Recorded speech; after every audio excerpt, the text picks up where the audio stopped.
Well, we have Cary Eisentrout of the legendary Orpheum Theater. We are at the sweet spot across the street. You folks have worked together. Great promotion tied to the upcoming Wonka prequel, and it was the original movie. There were great promotions tied to it. The Orpheum always has great promotions, and this business of where you've teamed up to sell the Borough Bar, the Hillsboro Bar, with golden tickets, with great prizes for both businesses, has just been a huge hit. Where did this partnership begin? Because I know you've worked together on some really neat films to promote this, what have you. Yeah, so I would say over the summer, we were coming in 2-3 times a week and spending all of our hard-earned money here. And I'd just first like to thank Dylan and Katie for keeping all the dentists in the area in business. That's why we do it. Yeah, so no, this is a great shop. And when Wonka, I think Dylan first mentioned that Wonka was coming out in December, and then we got the poster, and all of a sudden it was just like this no-brainer, like, we have to do a golden ticket. And I think it was Dylan's, he said, I've got Danielle designing something, and he put together this whole plan, and I just kind of went along with it and said, yeah, we'll do whatever. And so golden tickets came out.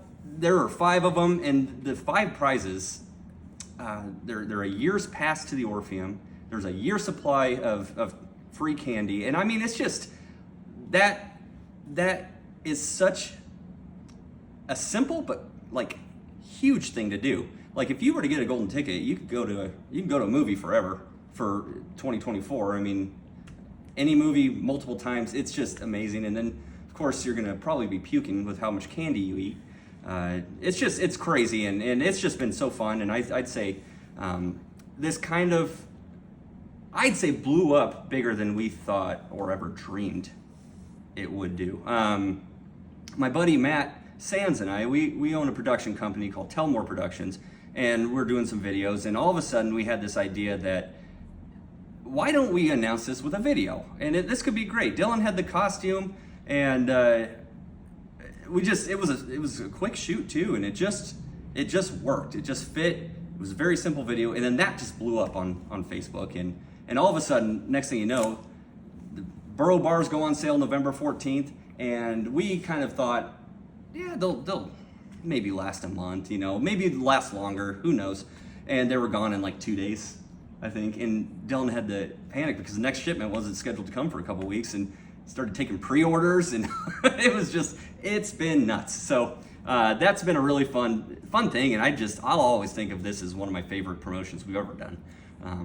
And yeah, we've done a lot, but this takes the cake, I think. So I see it on the weekend afternoons in particular.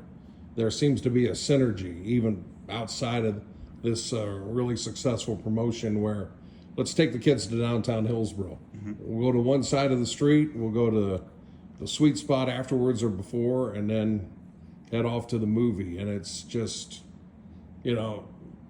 as opposed to taking the family to the Cineplex, boy, I hope they don't get lost in the 16 screens. This has just been a perfect family experience, and they just kind of fit together. Yes, I feel like this store has just been the final, I mean, not the final piece, but it kind of completed where you can come to town, let's say a Saturday afternoon, and there is something for everybody to do.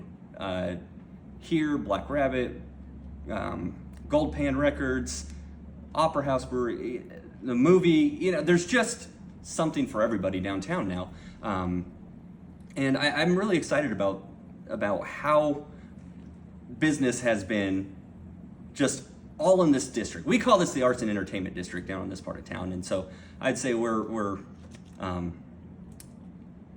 things are beautiful right now. So pretty gratifying to see everything come together on the grand side of the Orpheum. I know, you get through the fire, you get through COVID, and the local theater has certainly made a great home for themselves. And Jimmy J.J. Walker, I think of Norman Lear just passing, here just a few days ago, and one of the stars of his shows that just took over America.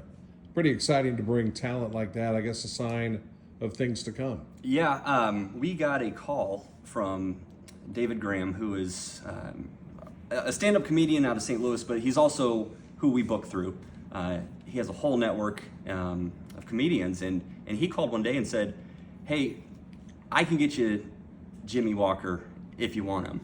And we're sitting there thinking, okay, I don't think the Grand would be big enough to hold him. So we actually decided we took it because you can't say no to a name like that coming to Hillsboro. I mean, I feel like he has no business coming to Hillsboro. This is not St. Louis, yes, Edwardsville, maybe, you know, like Hillsboro.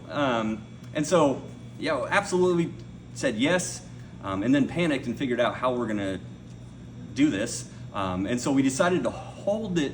All of our stand-up comedy shows have been at the Grand, and this is too big for that. And so we decided to do the Orpheum, Cinema 1 at the Orpheum, which seats like 3 times as many.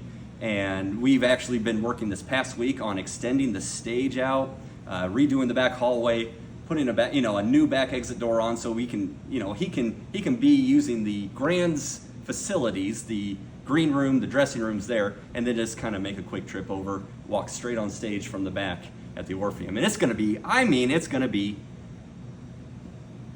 explosive. It's got to be, I know. It's got to be exciting because, I mean, obviously this theater business is in the family's blood, and celebrating history. And I just have to think it's special to rediscover back to the early days, the roaring 20s, back before people had AC in every house, when these were areas where so much happened on that stage. I'm sure a lot of people walk in like, oh yeah, motion pictures from day one. Maybe they had a silent movie. No, they had a lot more than that in the early days. And it has to give you the chills because it's like you're almost connecting with those past generations that have left us so long ago. Right. Well, at the Orpheum, for instance, there's an orchestra pit there, and there's a restroom underneath the stage for when bands used to play there. The stage has all the rigging still up backstage for the vaudeville shows and such, and so it's fun because we own a lot of historic theaters, and it's nice to go to those and just explore backstage. You might see a name written on a wall and then a date from, for instance, when we're redoing the backstage here, we found a name from, and then 1967 was written there. And that's just, you just feel the history in these old theaters, and just thinking what it must have been like to be back there, and then now adding in the live entertainment to the movies, and it's